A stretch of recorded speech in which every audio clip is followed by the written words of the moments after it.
साथियों नमस्कार। मैं न्याय समिति के सभी सदस्यों को मेरा अभिवादन। मैं स्वाति छिल्लर, सहायक अध्यापिका, प्राथमिक विद्यालय पल्ली 2 विकास क्षेत्र बिनौली बागपत। आज इस कहानी प्रतियोगिता में एक ऐसी कहानी आप लोगों के सामने सुनाऊंगी जिसका वास्तविकता से गहरा संबंध है और एक ऐसी स्थिति पर मेरी कहानी आधारित है जिसका सामना आज के समय में लगभग हर एक माँ बाप को करना पड़ता है। तो आइए शुरू करते हैं मेरी कहानी। मेरी कहानी का शीर्षक है माँ की सीख। मेरी कहानी का मुख्य किरदार है राजू। राजू एक 5 वर्ष का छोटा सा प्यारा सा बच्चा है जो कि अपने मम्मी और पापा के साथ अपने प्यारे से घर में रहता है। राजू के मम्मी पापा राजू को बहुत प्यार करते हैं, लेकिन राजू की एक कमी है। राजू की कमी ये है कि उसको घर का खाना बिल्कुल भी अच्छा नहीं लगता और वह हर समय बस बाहर के खाने के बारे में सोचता रहता। सुबह शाम दोपहर वह क्या खाने की जिद करता? बोलो। चिप्स, कोल्ड ड्रिंक पीनी होती उसको, toffee, pizza, burger, ice cream, Frooti. तो वह हर टाइम बस बाहर के खाने की जिद करता।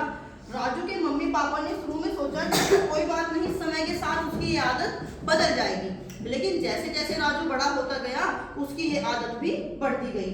राजू के मम्मी पापा ने उसको बहुत समझाया, लेकिन राजू उनकी एक भी बात मानने को तैयार नहीं था। अंत में एक दिन राजू की मम्मी के दिमाग में एक विचार आया। अगले दिन राजू का जन्मदिन था और राजू बहुत खुश था।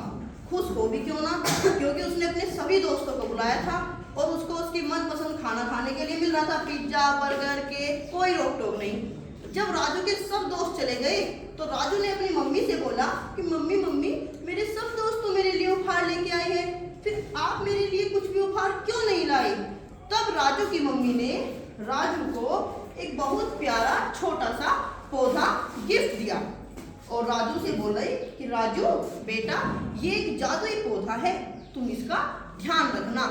राजू ने कहा मम्मी ये पौधा जादुई कैसे है? तो राजू की मम्मी ने कहा कि तुम अब इसका ध्यान रखोगे, तुम इस पौधे से जो भी मांगोगे यह पौधा तुम्हें वही चीज दे देगा। राजू के मन में तो लड्डू फूट रहे थे। राजू ने सोचा कि अरे वाह, मैं तो रोज इससे चिप्स, बर्गर, पिज्जा खाने के लिए मांगूंगा, मेरी इच्छा पूरी हो जाएगी।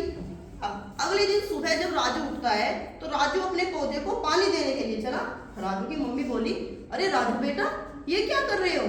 राजू बोला, मम्मी मैं अपने पौधे को पानी दे रहा हूँ। राजू की मम्मी ने कहा क्यों भाई, जब तुम चिप्स और कोल्ड ड्रिंक और फ्रूटी पीते हो तो तुम अपने पौधे को क्यों पानी पिला रहे हो? इसको भी कोल्ड ड्रिंक पिलाओ। राजू बोला हंसकर, मम्मी आप भी कैसी बातें कर ली हो, पेड़ थोड़े ही कोल्ड ड्रिंक पीता है। तो राजू की मम्मी ने कहा क्यों भाई, जब तुम कोल्ड ड्रिंक पी सकते हो तो तुम्हारा पेड़ कोल्ड ड्रिंक क्यों नहीं पी सकता? तो राजू ने मम्मी की बात मान ली और उसने अपने पौधे में कोल्ड ड्रिंक पानी की जगह कोल्ड ड्रिंक डालनी शुरू कर दी। ऐसे ही जब पौधे में खाद डालने की बात आई तो राजू की मम्मी ने कहा कि खाद का क्या करोगे, जो तुम चिप्स, जो तुम चॉकलेट खाते हो उसी को पीसकर तुम पौधे की जड़ में डाल दो। राजू ने मम्मी की बात मान ली और वो रोज ऐसा ही करने लगा। कुछ दिनों के बाद राजू ने देखा कि राजू का पौधा मुरझा गया है और उसकी पत्ती सूख गई है। राजू बहुत परेशान हुआ। राजू रोता रोता अपनी मम्मी के पास गया और अपनी मम्मी से बोला कि मम्मी मैं तो अपने पौधे का इतना ध्यान रखता हूँ, फिर भी मेरा पौधा क्यों सूख गया है, इसकी पत्तियां क्यों मुरझा गई है?